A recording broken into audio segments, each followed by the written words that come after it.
धान सब जे छै से कटि रहल छै और लबान से आबि रहल छै। बहुत सुंदर एकटा लोकगीत सुनाबी।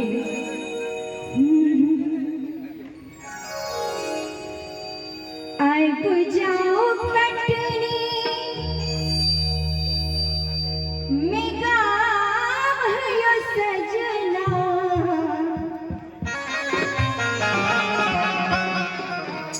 आबि जाओ कटनी में गाम है सजना, इसगर करवैले लबान है सजना, इसगर करवैले लबान है सजना।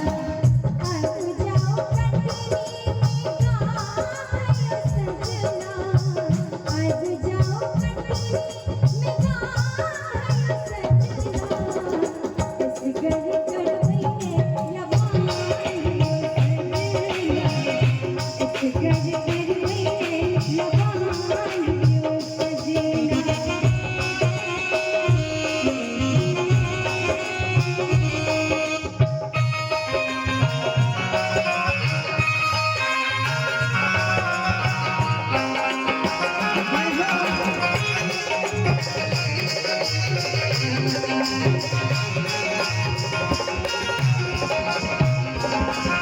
बीतल बरस पर देश जगलिए, खुशलो चमक रहा चिट्ठियों ने दिलिए।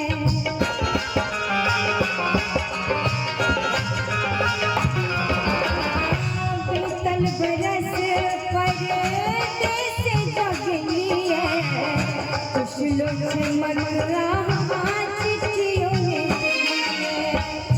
हमरा सवेलो अनजान है सजना, हमरा बनेलो अनजान है सजना, इसगर करवैले लबान है सजना, इसगर करवैले लबान है सजना।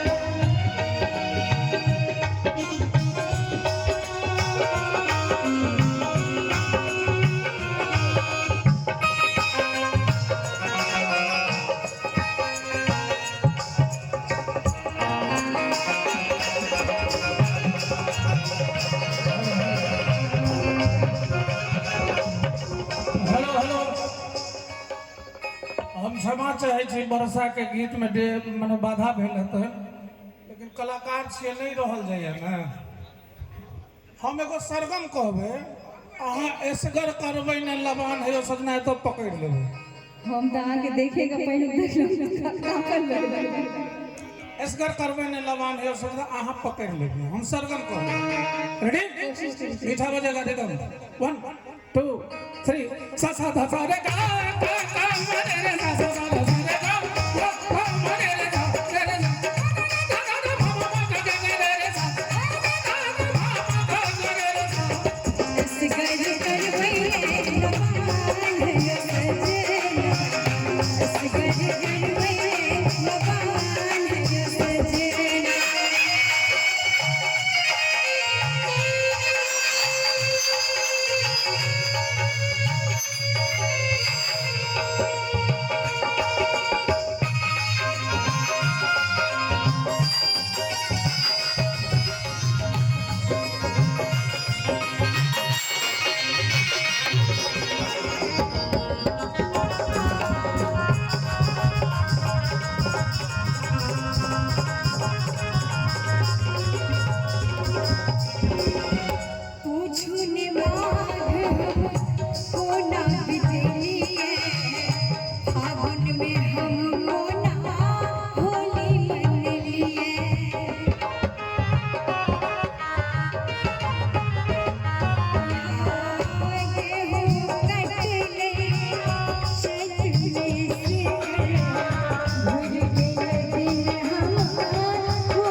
आज जीना